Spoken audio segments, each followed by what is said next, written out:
अस्सलाम वालेकुम नाज़रीन, प्रोग्राम है एजुकेशन इन फोकस ऐं मां तव्हांजो होस्ट नवीद नाज़िम जतोई।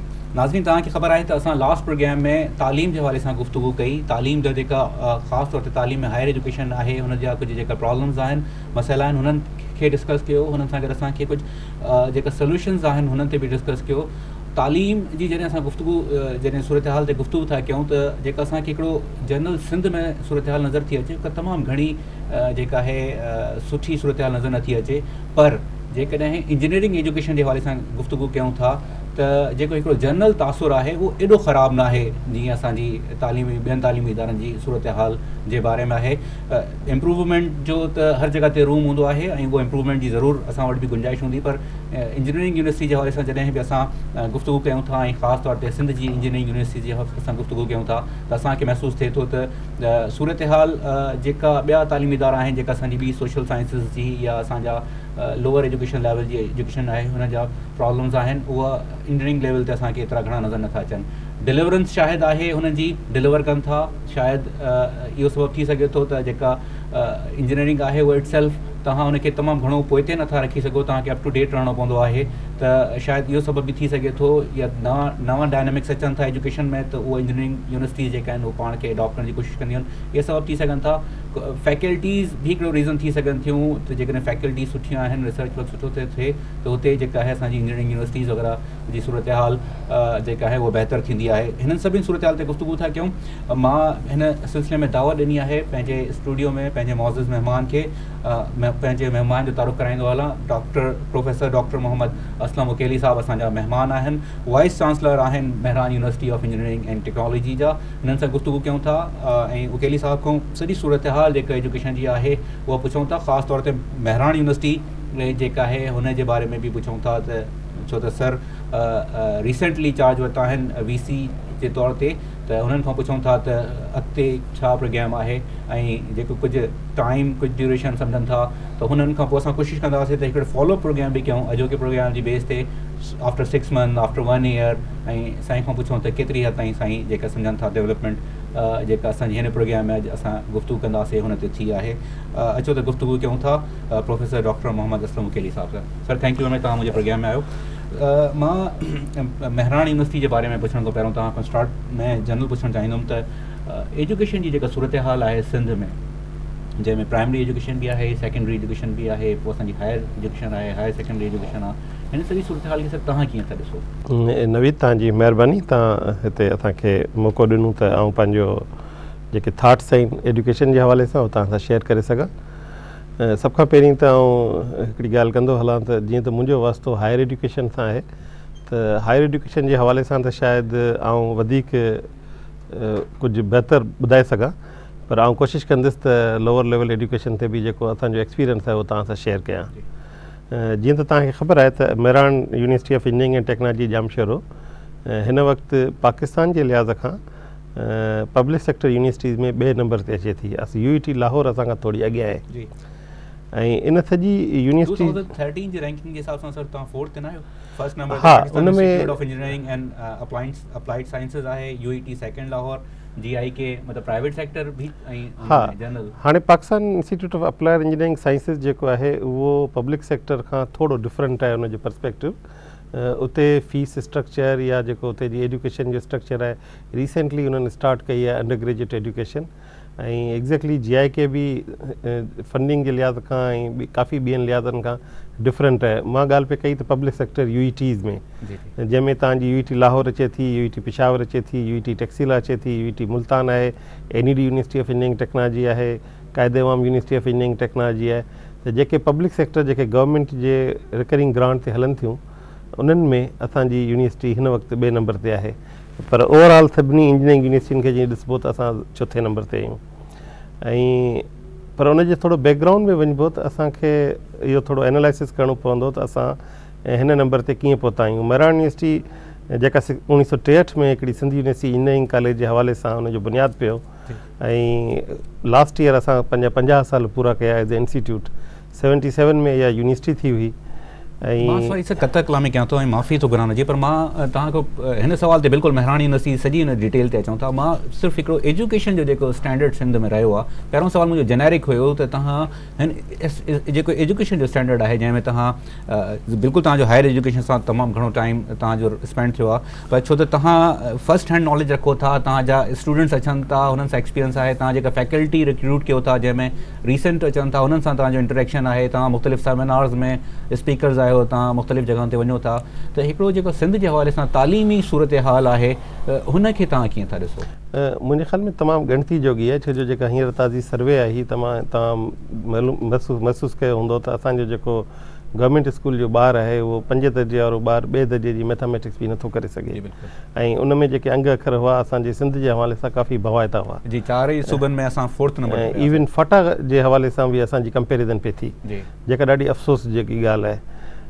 मां सम्झां थो त सभ खां जेका हिन में हिकिड़ी मेन जेका शइ आहे त उहा गवर्नेंस जो इशू आहे। गवर्नेंस असां वटि अनफॉर्चुनेटली पोयनि ॾहाकनि खां जेका असां वटि सूरत हाल रही आहे, पॉलिटिकल इनस्टेबिलिटी या जेका हिकिड़ी सुठी हुकूमत न हुजणु, डेमोक्रेसी खे हाणे मौक़ो मिलियो आहे, 5 साल थिया आहिनि, 6 साल हले पियो, ऐं यकीनन वॾो टाइम लॻंदो उन्हनि चीज़ुनि खे स्टेबल थियण लाइ। मुमकिन आहे त जेके हींअर कोशिशूं वठिजनि त उन मां कुझु फ़ाइदो बि थिए, पर असां हिकिड़ो तजुर्बो कयो आहे, ॾिठो आहे त जेके सिंध में जेके एजुकेशन आहे, प्राइमरी एजुकेशन, असां पंहिंजे ॻोठ ठटे में असांजे कज़िन हिकिड़ो स्कूल अडॉप्ट कयो, ऐं अॼु उनजो रिज़ल्ट डिफरेंट आहे, ऐं उन में सॼी फंडिंग गवर्नमेंट जी आहे, पैसा बि गवर्नमेंट ॾिए पई, हुननि जो रोल रुॻो इहो आहे जेको असांजे फैमिली जो, त उनजो रोल इहो आहे त हू कोई 35 खां 40 हज़ार महीने में इन्वेस्ट कनि था, फिलैंथ्रोपिस्ट खां या कंहिंखां वठी या पंहिंजी इन्वेस्टमेंट कनि था। उन में उन्हनि हिकिड़ो एडमिनिस्ट्रेटर मुक़ररु कयो आहे, हिकु चौकीदार मुक़ररु कयो आहे, जेके उते एसेंशियल चीज़ूं खुटल हुयूं, थोरी घणी उनजी जेका असां रिनोवेशन कई आहे, ऐं अॼु उहो स्कूल रिज़ल्ट ॾिए पियो। तव्हां ॾिसो त काफ़ी अहिड़ा स्कूल जेके गवर्नमेंट जा जेके प्राइवेट पब्लिक पार्टनरशिप में जॾहिं विया आहिनि त उन्हनि रिज़ल्ट ॾिना आहिनि, त उन मां साफ़ु ज़ाहिर आहे त असांजो मेजर इशू गवर्नेंस जो आहे। असांजे मराठ यूनिवर्सिटी जी पंहिंजी हिकिड़ी पब्लिक स्कूल आहे जंहिंमें हिन वक़्तु 2200 जे क़रीब ॿार पढ़नि था, ऐं उन्हनि जो रिज़ल्ट डिफरेंट आहे। छाजे कारण उते जी गवर्नेंस डिफरेंट आहे, उते क्लास थियनि थियूं, फंडामेंटली सभ खां जेका इम्पॉर्टेंट शइ आहे त भई रिक्रूटमेंट, ऐं अॻे चवंदा हुआ त भई टीचर्स जी तनख़्वाह घटि आहे, हाणे त पाण रिवर्स थी वियो आहे, प्राइवेट स्कूलनि जे टीचर्स जी पघार घटि आहे, गवर्नमेंट स्कूल जे टीचर्स जी पघार कुझु वधीक आहे। त हाणे त को जवाज़ ई न आहे त कोई टीचर न पढ़ाए, छो जो भई टीचर जी पूरत नथी थिए या इहो सबबु आहे। त आउं सम्झां थो त गवर्नेंस जेको सो मेजर इशू आहे, राइट पर्सन राइट जॻह ते हुजणु खपे, ऐं जेकॾहिं अहिड़ो नमूनो थियो, मां असांजो निसार सिद्दीकी साहिबु तव्हांजे लास्ट प्रोग्राम में आयो आहे, हुननि कम्यूनिटी कॉलेज कुझु स्पॉन्सर कया आहिनि, कुझु पाण खया आहिनि हुनजी गवर्नेंस, त तव्हां ॾिसो त उन्हनि जा रिज़ल्ट डिफरेंट अचनि पिया। असां वटि बि खोड़ो साहिबु आयो, असां हुननि खे मराठ जे प्लेटफॉर्म तां बि ऑफर कई, असांखे बि तव्हां जेकॾहिं 1-2 कॉलेज ॾियो त असां अडॉप्ट करियूं, छो जो असां फंडामेंटली छा कयो, मराठ में छा कयोसीं, कुझु बि न कयोसीं। 10 साल अॻु में असां हिकिड़ो इम्प्लीमेंट कयो सिस्टम त भई ISO 9000 जेको क्वालिटी एश्योरेंस सिस्टम आहे, जेको 2003 में असां सर्टिफिकेट वरितो LRQA खां, ऐं अॼु हुनखे 12 साल थियनि पिया उन सर्टिफिकेशन खे, ऐं असां वटि रिज़ल्ट अचनि पिया। असां छा कयो फंडामेंटली, असां चयो त बाबा उन ISO में चवंदा आहिनि do whatever you write, write whatever you do, त लिखो उहो जेको करियो, जेको कयो था सो लिखो। जेकॾहिं लिखो था 75% अटेंड खां सवाइ न विहारींदासीं त पोइ 75% खां अटेंड खां न विहारियो। असां छा कयो, चयोसीं बाबा 10% कंडोनेशन ॾींदासीं, बाक़ी 75%, ऐं असां हुन ते रिलीजियसली फॉलो था करियूं। नतीजो छा थियो, क्लास थियनि था, क्लास थींदा त ज़ाहिर छोकिरो जो वेठो हूंदो, ऐं उस्ताद ते प्रेशर आहे, उस्ताद बि मौजूदु हुजणु ज़रूरी आहे। हाणे जेकॾहिं स्कूल में न को छोकिरा हूंदा न को उस्ताद हूंदा त भला स्कूल उहा कीअं हलंदी? डॉक्टर साहब, तमामु जेके आहिनि पर्टिनेंट ॻाल्हियूं 2-3 तव्हां कयूं आहिनि। हिकु त तव्हां गवर्नेंस जे इशू ते ॻाल्हि कई आहे, स्कूल जे हवाले सां तव्हां हिकिड़ी एग्ज़ाम्पल ॾिनी, त सिर्फ़ु हिकिड़ो जेकॾहिं सिंसियरिटी असांखे नज़र अचे थी, को हिकिड़ो एडॉप्शन जी तव्हां ॻाल्हि कई, हुन सां असांखे नज़र अचे थो। जॾहिं कंपेरिज़न में महिराणी यूनिवर्सिटी जी तव्हां ॻाल्हि कई आहे, उते गवर्नेंस जे इशू सां तव्हां बहितरी जो असांखे ॾेखारियो त महिराणी यूनिवर्सिटी में जेका टीचर्स हूंदा या महिराणी यूनिवर्सिटी में जेका तव्हां आहियो, तव्हां हिन सोसाइटी मां उथी हिन सोसाइटी जा ई पार्ट आहियो, तव्हां ठटे सां जीअं तव्हां चओ था त तव्हां जॾहिं बिलोंग था कयो त माना हिन सिस्टम खे सुधारण जे लाइ बि असांजा हितां जा ई माण्हू अची कमु करे सघनि था। हिन सिस्टम जे लाइ असांखे को ॿाहिरां माण्हुनि जी ज़रूरत न आहे। मां चाहींदुमि त तव्हां सर हिन ते एजुकेशन जे हवाले सां जेको सिस्टम में जेका माण्हुनि जी सिंसियरिटी या माण्हुनि जी कमिटमेंट जेका आहे असांजी टीचर्स जी बि ख़ासि तौर ते, मां फ़िलहालु महिराण जे अलावा जी ॻाल्हि थो कयां, उन्हनि ते बि मां चाहींदुमि तव्हां ज़रूरु असांखे अपडेट कयो। पर मां तव्हांजी इजाज़त सां हिकिड़ो मुख़्तसर ब्रेक वठां, पोइ वापसि अची हिन ते गुफ़्तगू कयूं था। नाज़रीन, हिकिड़ो मुख़्तसर ब्रेक जो वक़्तु थियो आहे, ब्रेक वठूं था, वापसि अची हिन सिलसिले खे जेका अॻिते वधाईंदासीं। डॉक्टर साहब खां जेका आहे महिराण यूनिवर्सिटी जे हवाले सां बि काफ़ी सारी जेका गुफ़्तगू आहे असां हुन ते गुफ़्तगू था कयूं। तव्हांजा जेका असांखे फीडबैक मिलिया आहिनि स्टूडेंट्स जा कुझु, उन्हनि खे बि जेका आहे सर जे साम्हूं हाईलाइट करण जी कोशिशि कंदासीं हिन मुख़्तसर ब्रेक खां पोइ।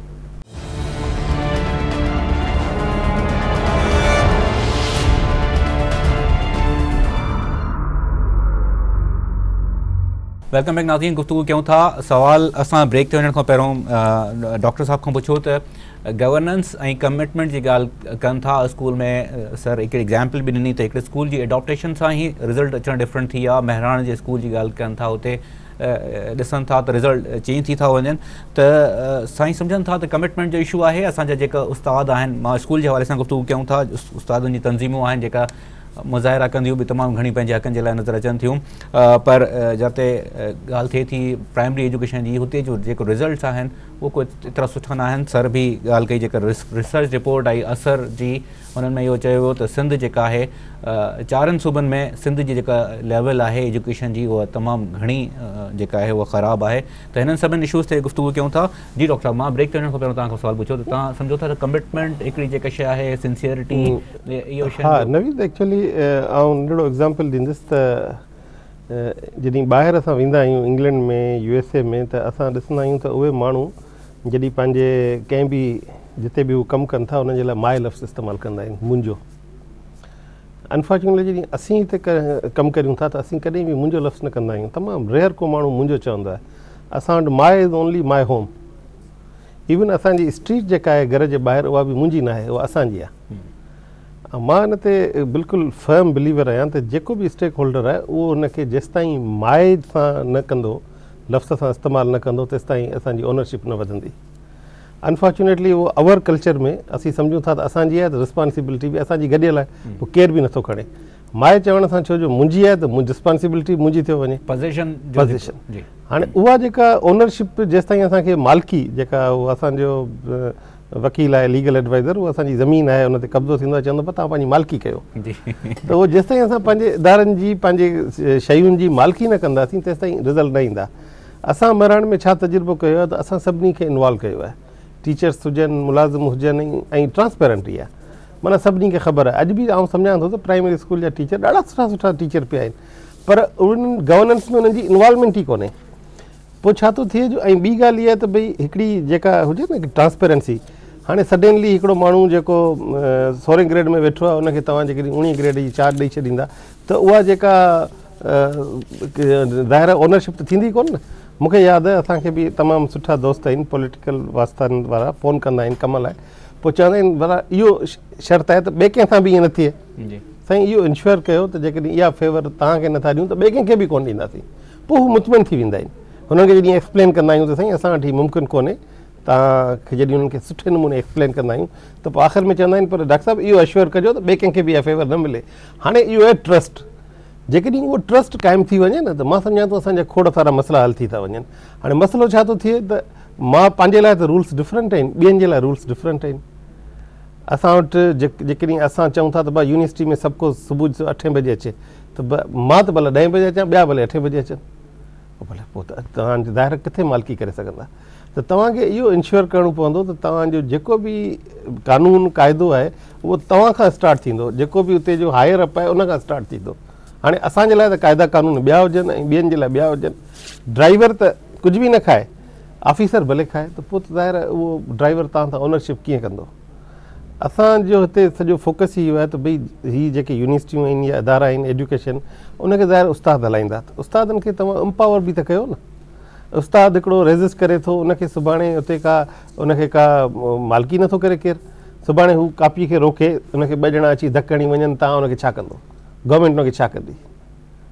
त उस्ताद छो इनिशिएटिव वठे, उस्ताद वीचारे जो कहिड़ो ॾोह, ज़ाहिर आहे असां being a professor or teacher असांजी हिकिड़ी लिमिटेड अप्रोच आहे न।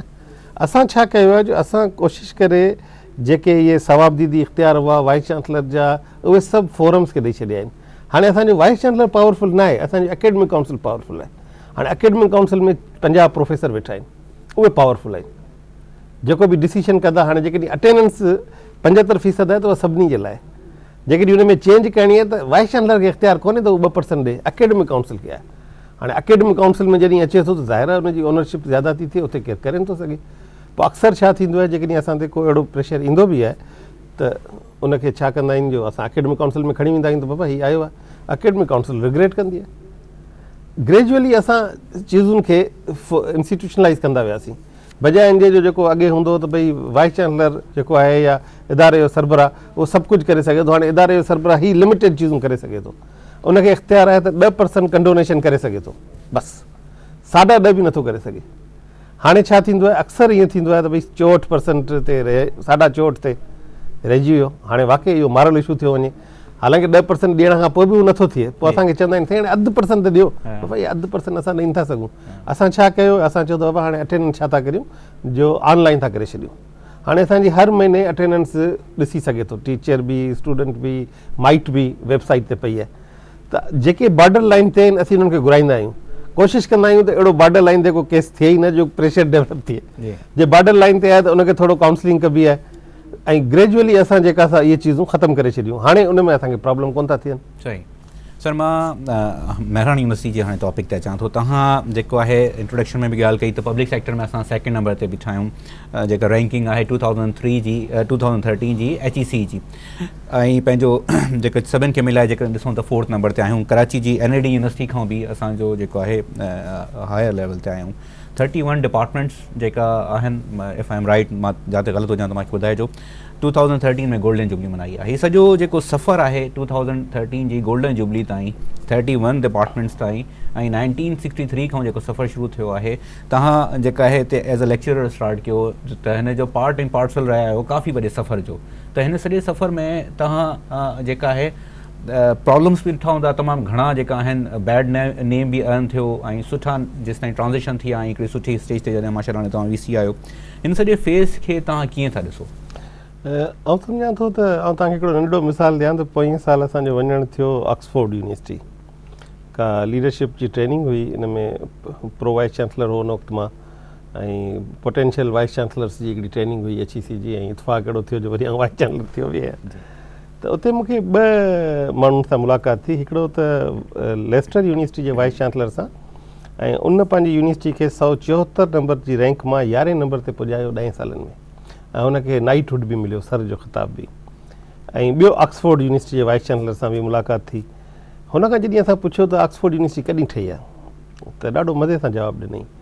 चयईं त जेके किताब लाइब्रेरी में जेके बुक्स आहिनि उन जे हिसाब सां 900 साल अॻु में हीअ यूनिवर्सिटी मौजूदु हुई, ठही कॾहिं उहा ख़बर न आहे। ऐं उन ते वरी उन वर्जायो त यूनिवर्सिटियूं ठहंदियूं न आहिनि, यूनिवर्सिटियूं इवॉल्व थींदियूं आहिनि, एमर्ज थींदियूं आहिनि।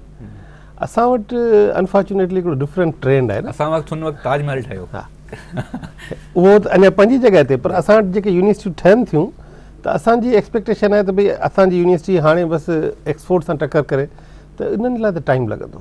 इवॉल्व एॾो सवलो नथो थिए, ट्रांज़िशन वॾी हिकिड़ो अरसो ट्रांज़िशन आहे। असांजी यूनिवर्सिटी इंजीनियरिंग में मैक्सिमम नंबर जा PhD प्रोड्यूस कया आहिनि इन द रिसेंट पास्ट, पर टोटल घणा थिया आहिनि? 50 PhD। शिंखवा यूनिवर्सिटी में लास्ट ईयर कॉन्वोकेशन में 1000 खां मथे PhD हिकिड़े साल थिया। चाइना जी 34 नंबर ते आहे। असां किथे आहियूं? असां आहियूं ई कोन किथे। असीं हिते त सम्झूं था त असीं तमामु वॾी यूनिवर्सिटी आहियूं, तमामु सुठी यूनिवर्सिटी आहियूं, पर जेकॾहिं असीं कंहिं डेवलप्ड कंट्रीज़ जे सुठी यूनिवर्सिटी सां पाण खे कंपेयर था करियूं त असीं त तमामु पोयां आहियूं। त असांखे हिन सफ़र में तमामु घणी जेको असां महिनत करणी पवंदी उन्हनि यूनिवर्सिटीज़ ताईं पुॼण में। अॼु खां 25-30 साल अॻु में यूनिवर्सिटी त हुई, नालो त यूनिवर्सिटी जो हो, पर हुई त कॉलेज जिते रुॻो टीचिंग थींदी हुई। हाणे डेवलप्ड वर्ल्ड में टीचिंग ऐं रिसर्च खे ईअं मेयर कबो आहे त अंडरग्रेड स्टूडेंट ऐं पोस्ट ग्रेड स्टूडेंट जो तइदादु जेकॾहिं बराबरि आहे त इहा सुठी रिसर्च यूनिवर्सिटी लिखबी आहे। असांजी यूनिवर्सिटी में हिन वक़्तु 6000 अंडरग्रेड स्टूडेंट आहिनि, 2000 पोस्ट ग्रेड स्टूडेंट आहिनि। स्टिल असां 1:1 रेशियो में न आया आहियूं। मलेशिया में सिर्फ़ु 5 यूनिवर्सिटियूं आहिनि सॼे मलेशिया में, हालांकि मलेशिया तमामु डेवलप थी वियो आहे, जेके रिसर्च यूनिवर्सिटियूं आहिनि। असां त अञा इलाही पोयां आहियूं, त असांखे त हिकिड़ो इहो मरलो तइ करिणो पवंदो ऐं यकीननि इहो पोयां जेके असांजी ख़ुशनसीबी रही आहे त इंजीनियरिंग यूनिवर्सिटी जेका असां प्रोफेशनल छोकिरा अचनि था, रिलेटिवली स्पीकिंग उहे छोकिरनि जो थोरो पंहिंजो शौक़ु रहे थो। ऐं असांखे वरी हिते जेके टीचर्स या जेके वाइस चांसलर मिलिया आहिनि उहे बि ॾाढा सुठा मिलिया आहिनि। साईं डॉक्टर एस एम कुरैशी जेको यूनिवर्सिटी जो फस्ट वाइस चांसलर हो, मिडिल क्लास जो माण्हू, पंहिंजी ग्रूमिंग सां मथे आयो, अल्टीमेटली फीडरल सेक्रेटरी रिटायर थियो, अॼु बि हू कंहिं न कंहिं हवाले सां कंट्रीब्यूट करे थो। पहिरीं पाण चार्टर इंस्पेक्शन जा चेयरमैन बि हुआ, हाणे असां वटि प्रोफेसर ब्राइटस आहिनि, डॉक्टर अबड़ो साहिबु रहियो, डॉक्टर अब्दुर्रहमान मेमण। मां सम्झां थो त हीअ जेका मॉडर्न यूनिवर्सिटी में क्वालिटी एश्योरेंस में उनजो बि वॾो रोल रहियो, जंहिं ही ISO जी शुरूआति कई, इम्प्लीमेंट असां अची कयो डॉक्टर कदीर राजपूत साहिब जे वक़्त में, ऐं MR होसि, पर शुरूआति हुन कई। जेके इन तकलीफ़ूं हुन ॾिठियूं, प्री एंट्री टेस्ट शुरू कई ऐं जंहिंजे ज़रिए जेको सो असां वटि सुठो छोकिरो अचणु शुरू थियो। अॻु में रुॻो इंटर जे रिज़ल्ट जे बेस ते ईंदो, हाणे छा आहे 50% वेटेज प्री एंट्री टेस्ट जो आहे, 10% मैट्रिक जो, 40% इंटर जो। त उनजे करे छा थो थिए जो असां वटि हिकिड़ो जेको छोकिरो जंहिंजी एक्सेस न आहे बोर्ड में या जेको पंहिंजो जेको सो महिनत सां अचणु थो चाहे, उनखे हिकिड़ो ऑप्शन मिली वियो। ऐं असां वटि इहा प्री एंट्री टेस्ट अल्हम्दुलिल्लाह पोयनि 10-12 सालनि खां, रादर 14 सालनि खां जेका बि थिए पई, तमामु ट्रांसपेरेंट ऐं तमामु जेका कॾहिं बि को हिकिड़ो इशू न थियो आहे। त नतीजो छा थो थिए जो असां वटि छोकिरो न, असां पाण था करायूं काफ़ी, ऐं रादर असां 2-3 साल अॻु में त कुझु गवर्नमेंट जा अदारा बि कया। NTS जे थ्रू? NTS असां NTS जे थ्रू न कई, शुरू में असां कई हुई साईं जेको असांजो हूंदो हो IBA वारो, पोइ वरी असांजी पंहिंजी कमेटी ठही, पटको प्री एडमिशन टेस्ट कमेटी, ऐं उन्हनि खे जस हुजे जो अॼु ॾींहं ताईं कंहिं बि, ऐं रिज़ल्ट बि इन टाइम सॼी कंप्यूटराइज़, ॿिए ॾींहं ताईं रिज़ल्ट असांजो अनाउंस थी वेंदो आहे, की बि असां ॾींदा आहियूं, जंहिंजे करे तमामु ट्रांसपेरेंट ऐं तमामु सुठी रिज़ल्ट थींदी आहे। ऐं नतीजो थिए थो जो असांजो छोकिरो जेको आहे सो टैलेंटेड छोकिरो, उनखे फ़ाइदो थिए थो। ठीकु सर, हाणे थोरो मूव ऑन कयूं था। तव्हां हाणे ॻाल्हि कई त रिज़ल्ट ऑन टाइम जी ॻाल्हि आहे, पर छो जेका स्टूडेंट्स अचनि था, जेका सेमेस्टर्स तव्हांजा थियनि था, हुते किथे इहा प्रॉब्लम नथी मिले त जेका सेमेस्टर जा रिज़ल्ट्स आहिनि उहे तमामु लेट अनाउंस थियनि था? असां वटि हींअर सेमेस्टर जी सेकेंड बैच आहे। इन खां अॻु में असां वटि टर्म सिस्टम हो, उन में छा आहे जो एक्सटर्नल सिस्टम हो, त उनजे करे उहो डिले थींदो हो। पर हिन साल त मां अचण सां ई इन इशू खे वधि में वधि टैकल कयो, ऐं अल्हम्दुलिल्लाह असांजा जेके दिसंबर में इम्तिहान थिया आहिनि उन जा 90% रिज़ल्ट असां वटि अनाउंस थी विया आहिनि। पर जेके पुराणा बैचिस आहिनि जेके एक्सटर्नल सिस्टम में, उन्हनि जा आउट ऑफ 84 रिज़ल्ट शायदि 7 या 8 रिज़ल्ट रहनि था, बाक़ी सभु रिज़ल्ट डिक्लेयर थी विया आहिनि। ऐं जॾहिं अॻु में इहो दौरानियो तमामु वॾो हो, असां अचणु शर्त हिनखे कंप्यूटराइज़ करे छॾिया आहिनि रिज़ल्ट, ऐं जेके सेमेस्टर जी बैचिस आहिनि उन में उनजा रिज़ल्ट कंप्यूटराइज़ थी विया आहिनि, त उन्हनि जो त ॿई रिज़ल्ट अची विया आहिनि जेका फस्ट ईयर जा। बाक़ी second year, third year, fourth year जेके अॻु में पुराणी बैचिस हुयूं उन में बि फाइनल ईयर जा सभु रिज़ल्ट अची विया आहिनि, ऐं यकीनन आईंदा इहे रिज़ल्ट अञा बि जल्दी ईंदा, छो जो असांजो टारगेट आहे त within 2 months of the examination सभु रिज़ल्ट अची वञनि। हींअर असां उनखे खणी आया आहियूं, कोई सेमेस्टर वारा रिज़ल्ट 2 महीननि में ई थिया, ऐं टर्म वारा रिज़ल्ट तक़रीबन 3.5-4 महीननि में असांजा रिज़ल्ट अची विया आहिनि। प्रोफेसर डॉक्टर मोहम्मद असलम उकेली साहब सां गुफ़्तगू सिलसिलो हलंदड़ आहे। मुख़्तसर ब्रेक था वठूं, वापसि अची हिन सिलसिले खे अॻिते था वधायूं। तव्हां सां गॾु रहिजो।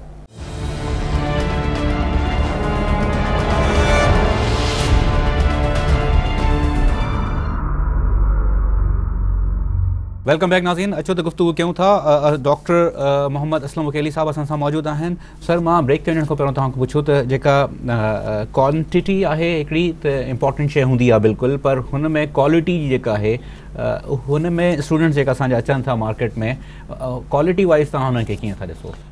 क्वालिटी ईअं जज करे सघिबी आहे त भई तव्हांजा छोकिरनि खे जॉब केतिरी मिली आहे, छो जो हिन वक़्तु तव्हां ॾिसंदव त गवर्नमेंट जॉब त तमामु लिमिटेड रहियूं आहिनि।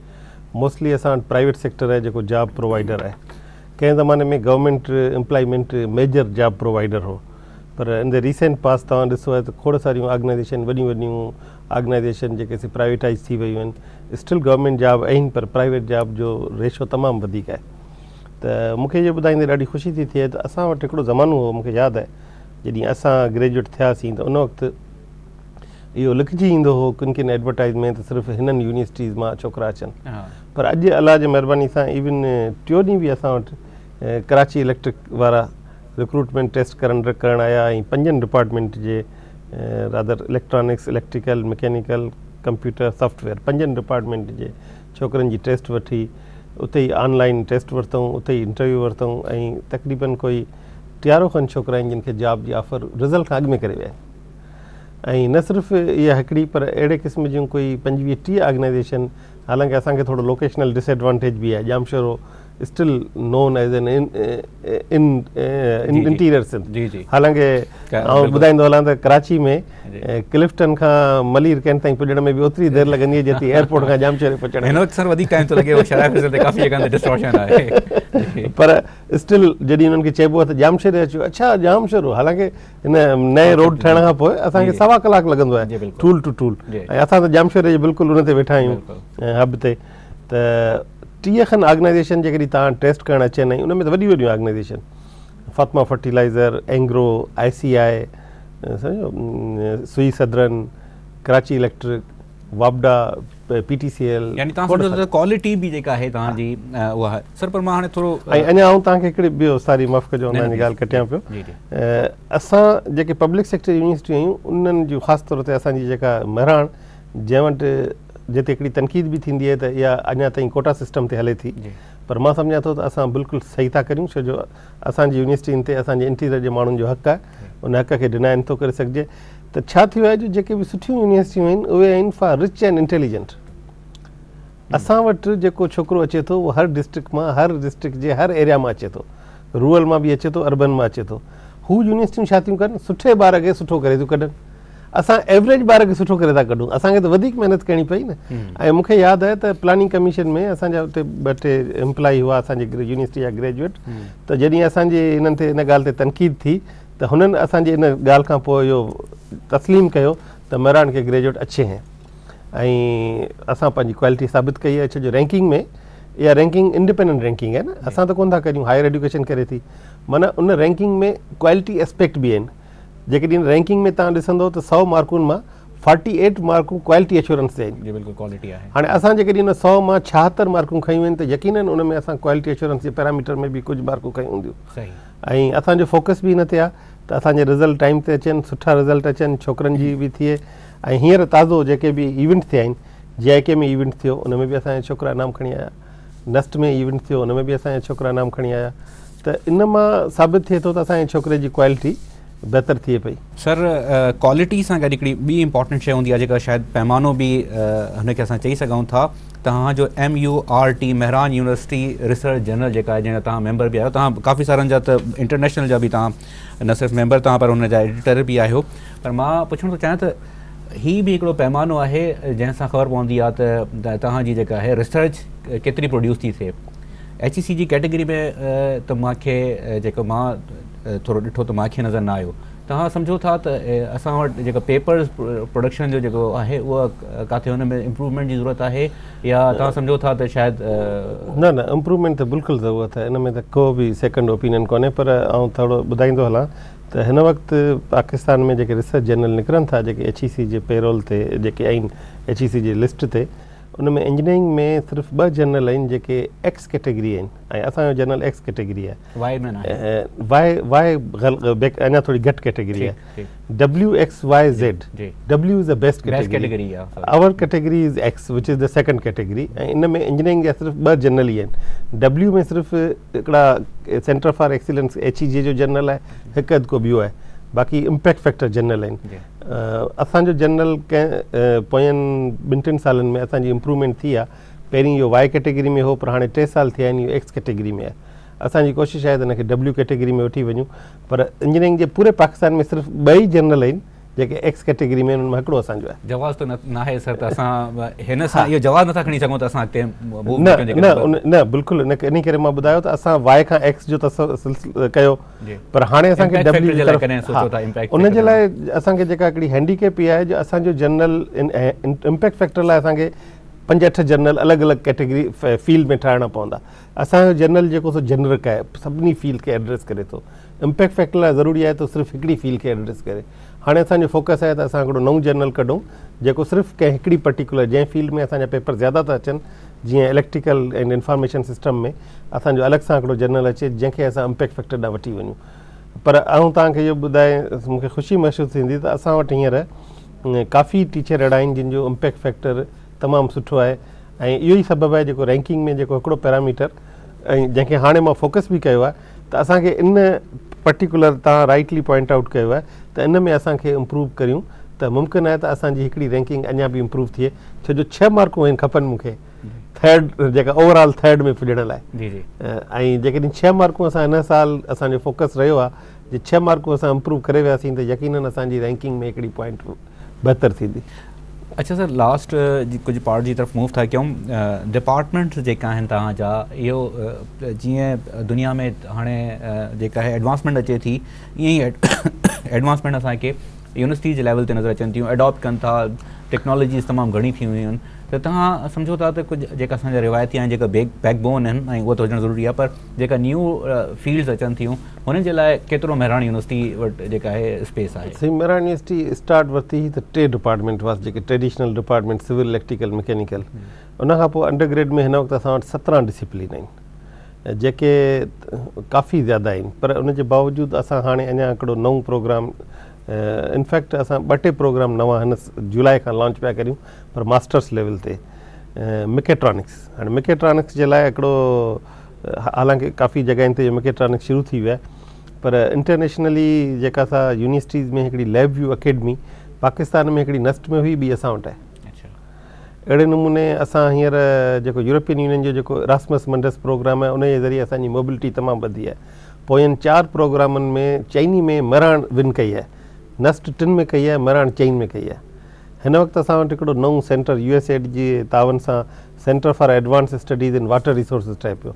उन सेंटर में बि असां 3 मास्टर्स प्रोग्राम शुरू पिया करियूं जंहिंमें वाटर ऑप्टिमाइज़ेशन बि आहे जेके नीड आहे असांजी त भई जेका मोस्ट फोकस आहे बुनियादी तौर ते। इन खां अलावा असां इहो बि जेका MBA जो प्रोग्राम बि असांजो शुरू पियो थिए त असां काफ़ी कोशिशि करियूं पिया त जेको सो जीअं जीअं हिकिड़ी तब्दीली अचे थी तीअं असां बि उन्हनि सां करंट रहूं, पर ऑब्वियसली पब्लिक सेक्टर जूं पंहिंजी लिमिटेशन्स आहिनि त असांखे गवर्नमेंट फंडिंग मिले थी, एग्ज़ैक्टली।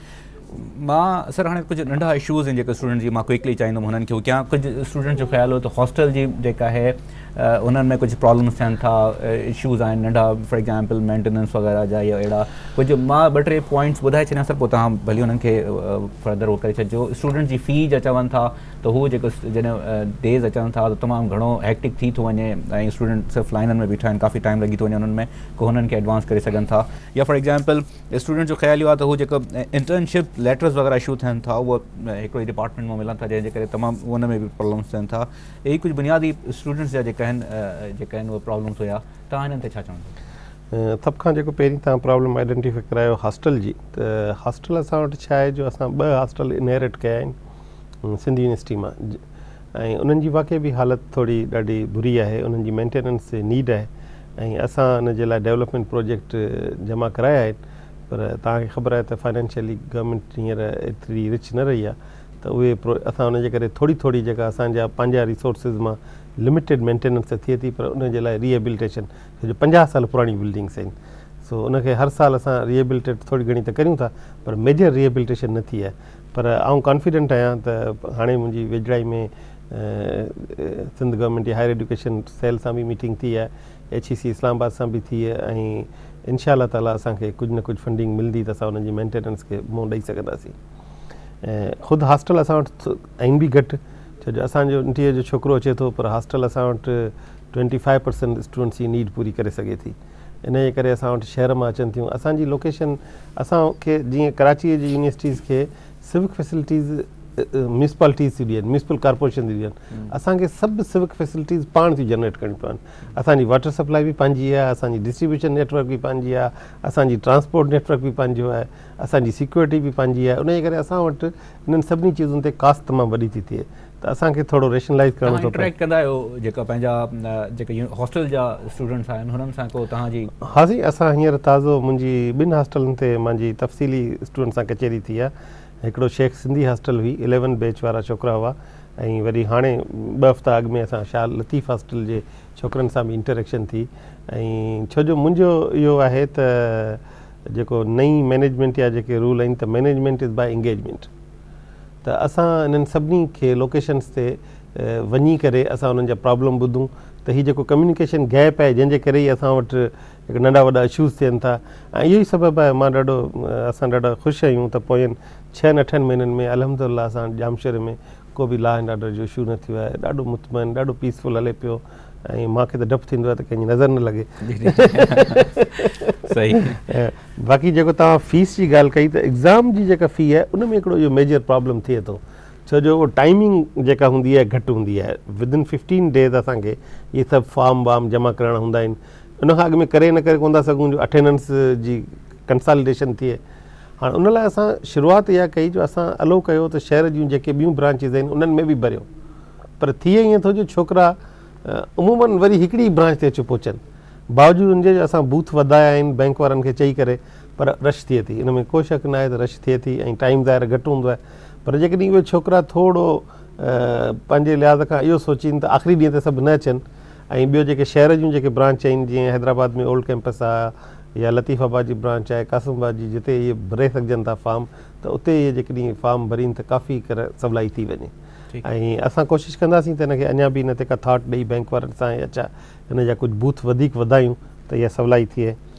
ऐं इंटर्नशिप जे लेटर लाइ आउं सम्झां थो छोकिरनि खे घुरिजे त सिर्फ़ु सैरिक डायरेक्टोरेट ॾांहुं न वञनि, पंहिंजे डिपार्टमेंट मां बि वठी सघनि था।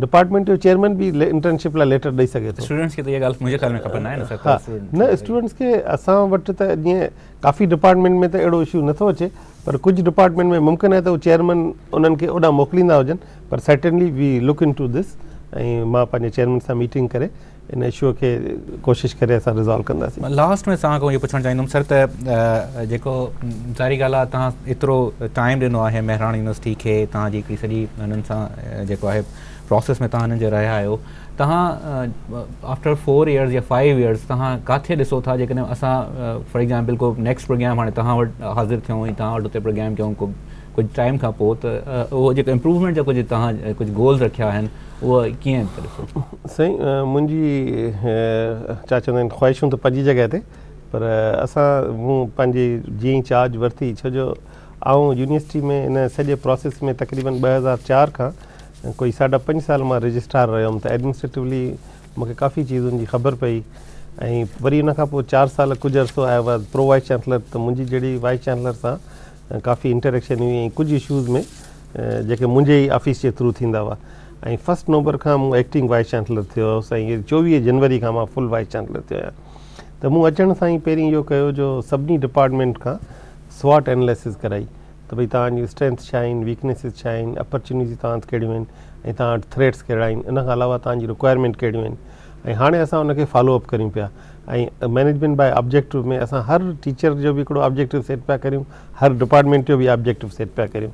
ऐं मुंहिंजो जेको इमीडिएट फोकस इहो आहे त भई असां एटलीस्ट जेका नेक्स्ट रैंकिंग में असां हिकिड़ो ॾाको अॻियां चढ़ूं। जेकॾहिं असां 4थे नंबर ते आहियूं ओवरऑल त असां हुन 3 ते पुॼूं ऐं अॻियां हली एटलीस्ट जेका 4 सालनि खां पोइ असांजी यूनिवर्सिटी जेका असां टॉप 2 में ज़रूरु अचे, इहा मुंहिंजो फोकस आहे। ऐं उन जे ई तरफ़ असांजो सॼी जेका असां गैप थियल आहियूं। ऐं ॿियो इहो आहे त घटि में घटि असांजो जेको माइंडसेट आहे माण्हुनि जो, हीअ जेका इन्वॉल्वमेंट करे स्टूडेंट्स खे, टीचर्स खे हिकिड़ी मालिकी जो अहसासु ॾियारिजे, ओनरशिप कजे।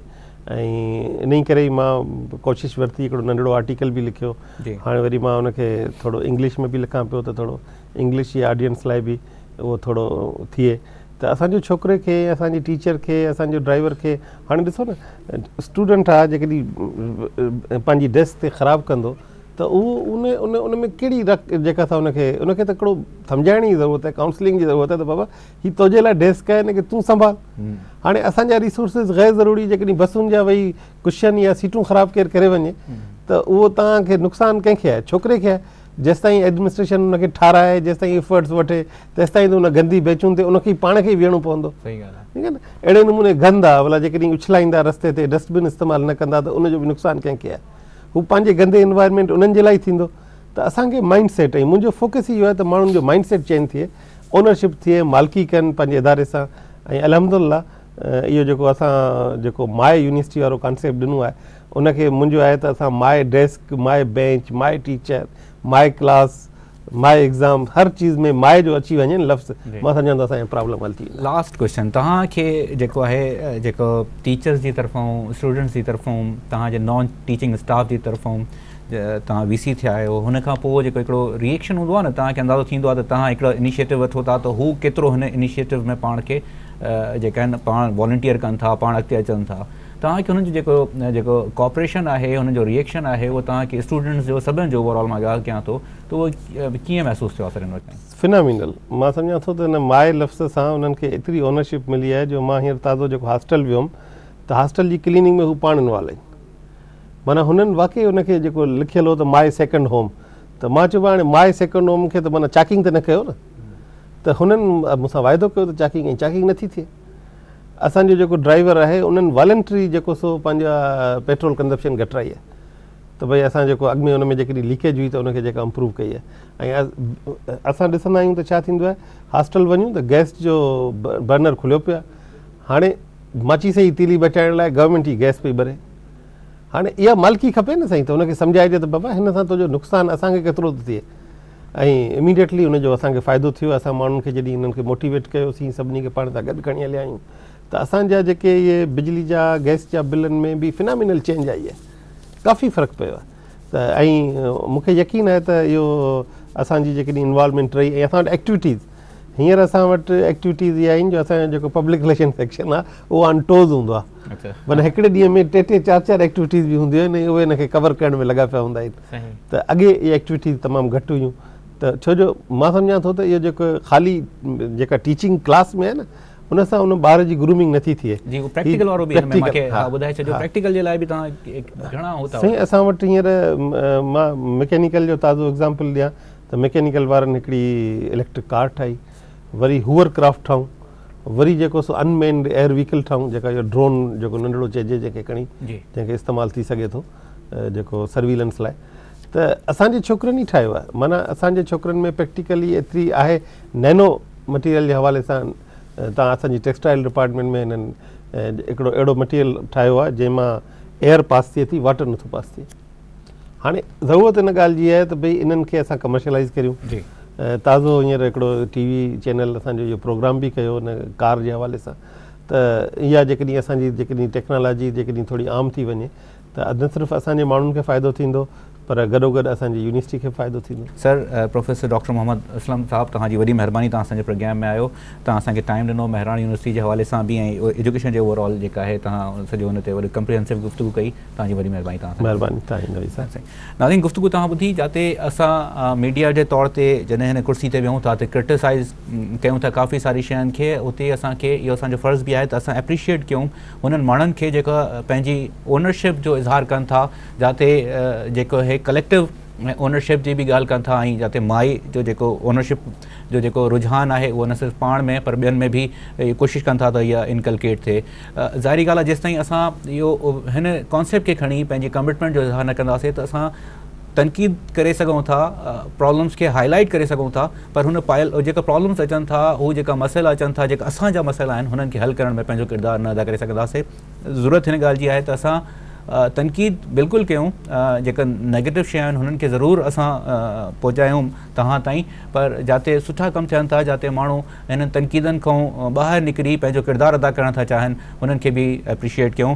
त डॉक्टर साहब जी बि एग्ज़ाम्पल असांजे साम्हूं आहे असां जेका आहे पंहिंजो ज़रूरु ॻोल्हियूं मां तव्हां जेको आहे कीअं हिननि सभिनि शयुनि जो हिसो थी सघूं था पंहिंजो किरदारु अदा करे सघूं था।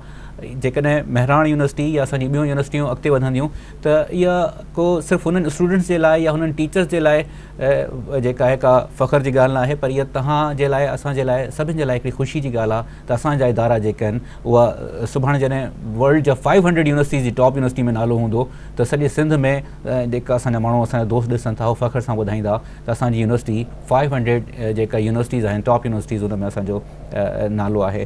नाज़रीन हिन सां प्रोग्राम जो वक़्तु पूरो थो थिए पंहिंजे मेज़बान नवीद नाज़रीन जतोई खे ॾींदा इजाज़त अल्लाह निगहबान।